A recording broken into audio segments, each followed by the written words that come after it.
Hey, PreK, it's Mrs. Dean. We're back in the library, and this week we have a new sight word. It's Monday, and that word is make. I bet you guys have been making a lot of things at home. I have. I'm making a special journal. I'm even making the paper to go into it. So, let's talk about the word make. Let's make a cake. When we make something, something happens, right? You make me smile. I miss all of you. So I drew you a little smile up here. Now, you can fill in what you would say. I can make what? I can make music. I can make up my bed. I can make someone else smile.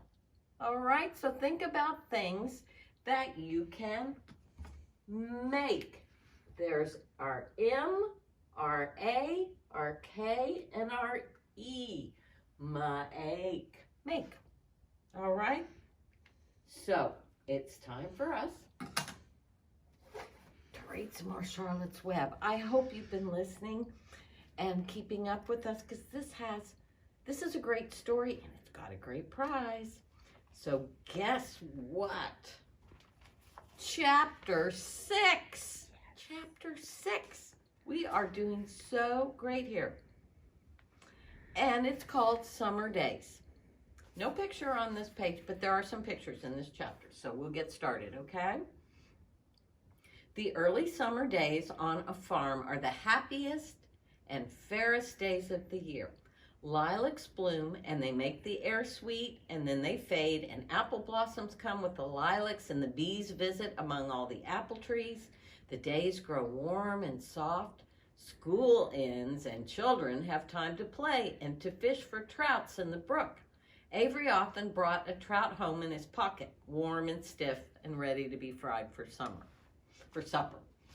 Now that the school was over, Fern visited the barn almost every day to sit quietly on her stool. The animals treated her as an equal. The sheep lay calmly at her feet. Around the 1st of July, the work horses were hitched to the mowing machine, and Mr. Zuckerman climbed in the seat and he drove into the field, and all morning you could hear the rattle of the machine as it went round and round, and the tall grass fell down behind the cutter bar.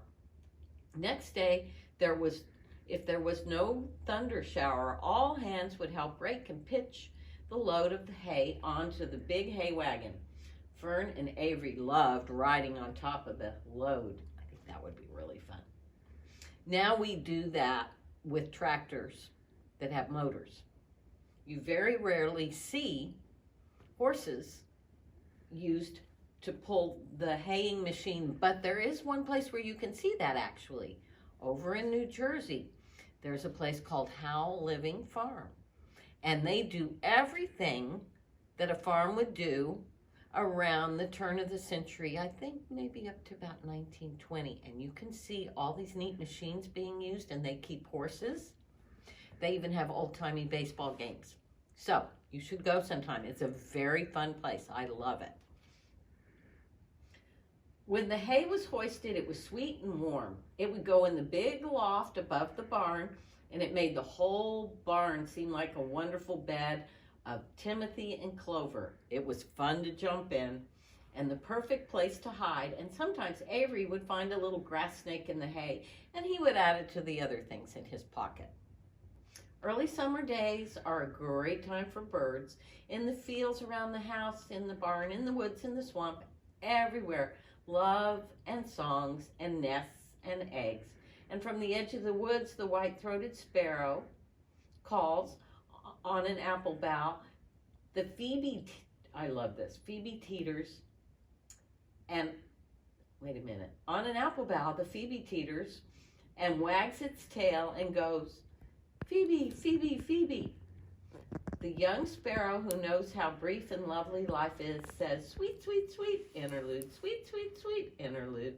If you enter the barn, the swallows swoop down from their nests In the early summer, there are plenty of things for a child to eat and drink. Dandelion stems are full of milk, clover heads are loaded with nectar, and the fridge is full of ice-cold drinks. Everywhere you look is life.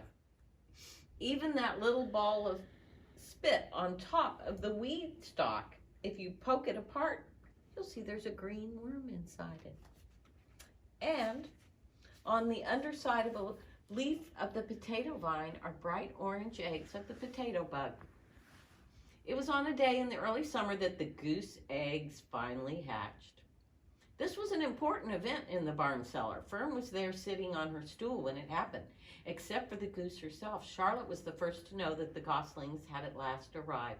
The goose knew a day in advance that they were coming. She could hear their weak voices calling from inside the egg, and she knew that they were in a desperately cramped position inside that shell and were most anxious to break through and get out. So she sat quite still and talked less than usual. When the first gosling poked his gray-green head through the goose's feathers and looked around, Charlotte spied it, and she made the announcement.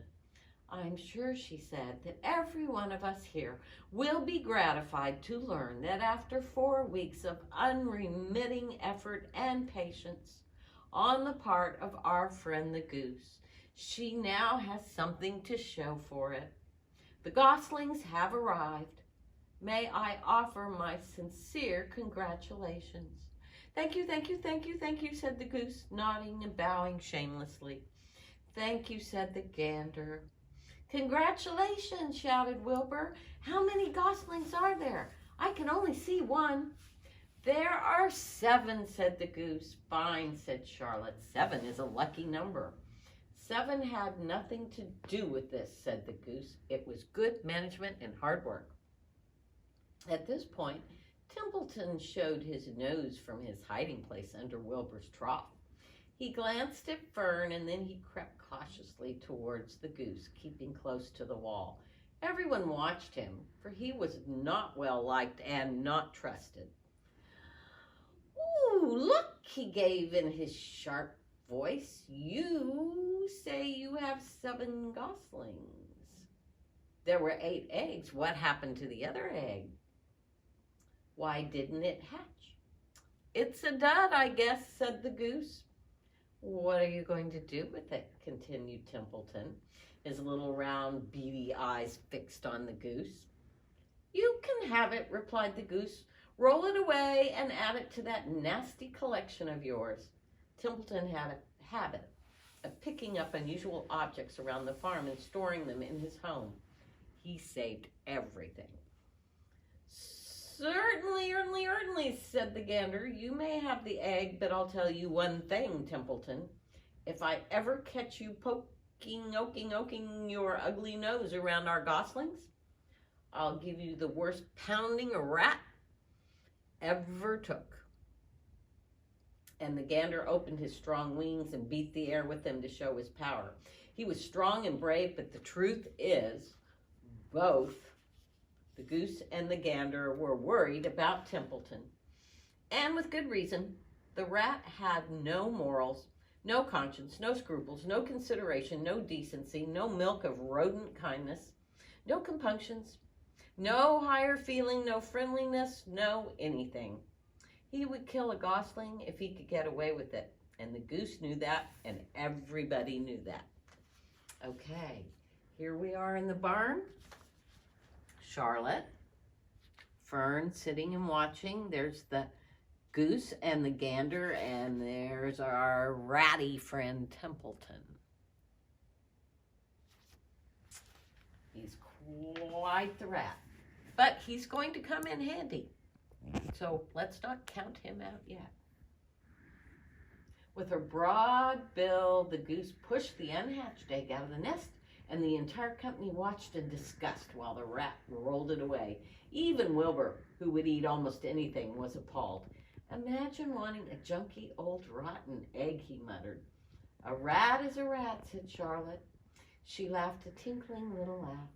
"But, my friends, if that ancient egg ever breaks, this barn will be untenable." "What's that mean?" asked Wilbur. It means nobody will be able to live here on account of the smell. A rotten egg is a regular stink bomb. I won't break it, snarled Templeton. I know what I'm doing. I handle stuff like this all the time. And he disappeared into his tunnel, pushing the goose egg in front of him. He pushed and nudged until he succeeded in rolling it into his lair under the trough. That afternoon, when the wind had died down and the barnyard was quiet and warm, the gray goose led her 7 goslings off the nest and out into the world. Mr. Zuckerman spied them when he went with Wilbur's supper. Well, hello there, he said, smiling all over. Let's see. 1, 2, 3, 4, 5, 6, 7. 7 baby geese. Now, isn't that lovely? And that, my friends, is what happened on the summer day. Our next chapter will be chapter 7, and it's called Bad News. I will see you tomorrow.